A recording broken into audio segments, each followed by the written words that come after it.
an ongoing conversation that I would like to see happen here in our community, in Des Moines and in Iowa in general, and then across the nation and the world and the universe and everywhere. A lot of us here in Des Moines have worked together for a long time, and hopefully we're operating from a base level of trust where we really trust each other and in a way that we believe one another, and that we're all operating from a space of peacefulness and nonviolence for a common goal at all times. We want peace in our communities, and we want our communities to be prosperous. And in order to do that, we have to protect our natural resources. So how do we do that? So we recognize that we all have these common wants and goals. And with that recognition, we recognize that we can trust each other because we're coming from these same spaces of wanting peace and prosperity, not just for our own communities, but the communities to come. And then going into that, how do we do that? There are many different ways to do that. And that's where this whole diversity of tactics comes in. And how do we do these things in a good way? Over 500 people in Iowa were arrested in this campaign to stop Dakota Access Pipeline from coming through Iowa, and that was in Iowa alone. Up in Standing Rock, just enormous amounts, but we're going to focus here on Iowa for tonight. We saw that construction began to stop when we would block the roads to these access points where they would pollute our waters. They would literally dump their chemicals into the marshes in our water tables and stuff that they're not supposed to do, stuff that we reported. But we started seeing construction stop when we physically stopped it. So that was really inspiring.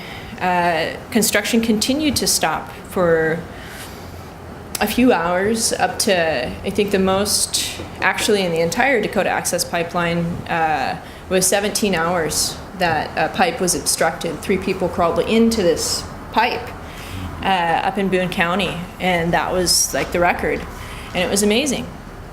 And Jessica and I saw the effectiveness of trying to stop this pipeline so that we can protect our natural rights. From everything that we did, from attending the public commentary hearings to demanding environmental impact statements, going through the legal process, up to blockading roads, locking ourselves to machinery.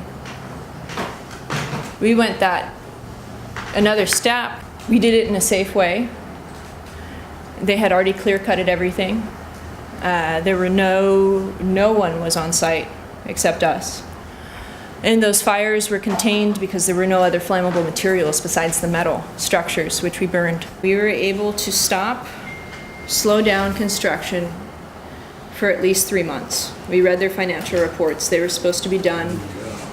Originally, they were supposed to be done the last quarter of last year.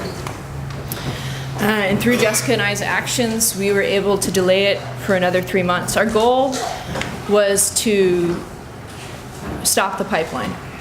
We still want to do that, and that's why we came forward to try the legal system again, because it seems to continue to fail us as a people, as communities. But we're giving it another shot. So that is why last week or the week before, Jessica and I came forward in front of the IUB after they released another decision. They had another opportunity to stop the pipeline with a federal order that was released, and they failed again. So we went to the IUB 2 weeks ago Monday and read our statement in complete transparency, honesty, as we have acted all along. So it seemed to shock a lot of people. When there are no roads left to block and no hearings left to attend and no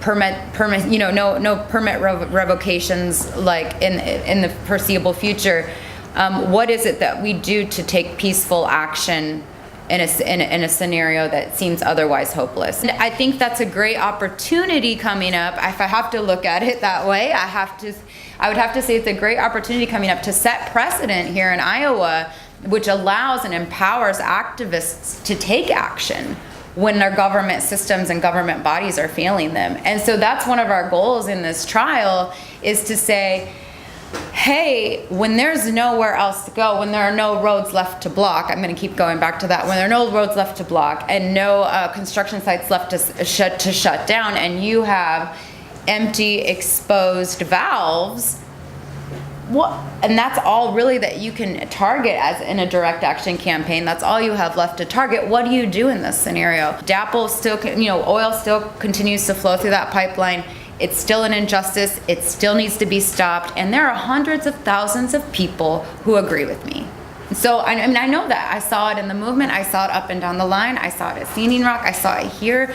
I mean, all these local people. And so I think this is an opportunity not only to talk about diversity of tactics, but also to say, we haven't forgotten and we don't accept this. Like, this is not acceptable. And we can create a venue, a political venue now in a courtroom where we're saying, here I am, and here's my support. And we can have lots of people showing up to not only our court cases, but then the landowners' court cases that are coming up, and create that court solidarity, create that jail solidarity, create that environment. We want to create that future for our children and our children's children, and that's our common dream. Like, that's our common goal. People from all over the world got together. People from all over the world started to pay attention to this one thing. Tens of thousands of people converged. Not for, there have been some criticisms, but it's not been like this, like, love fest of, like, whatever. No, we had a message, and that was, we have to protect clean water. And that hasn't happened in my generation, in my lifetime. I don't know about you, but that hasn't, like, whoa, hey, this is something. And we've technically lost this battle, the way things stand now. And I don't think that, we can allow ourselves to retire from this and go on to some other pipeline or some other frac site. They're all bad. They all need to be shut down. But this has to stop now, because of the amount of people that got together under this common cause.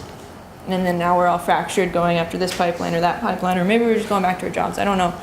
But no, this is still an active thing, and we still have to stop it. We are all cognizant, intelligent adults, and we have a responsibility to the 7 generations or even our grandchildren now. So we have to do something. And whether that's spend 30 days in jail or not, but we have to act courageously and with integrity. And I think that we can bring about this through peaceful means. I believe everything in my heart, that everything that we did was peaceful. We're being guided. And we're all being spiritually guided at this point, because if we don't do something now, it's going to be irreversible. And there's no way that we're ever going to be able to undo it. And get your shit together. We have work to do.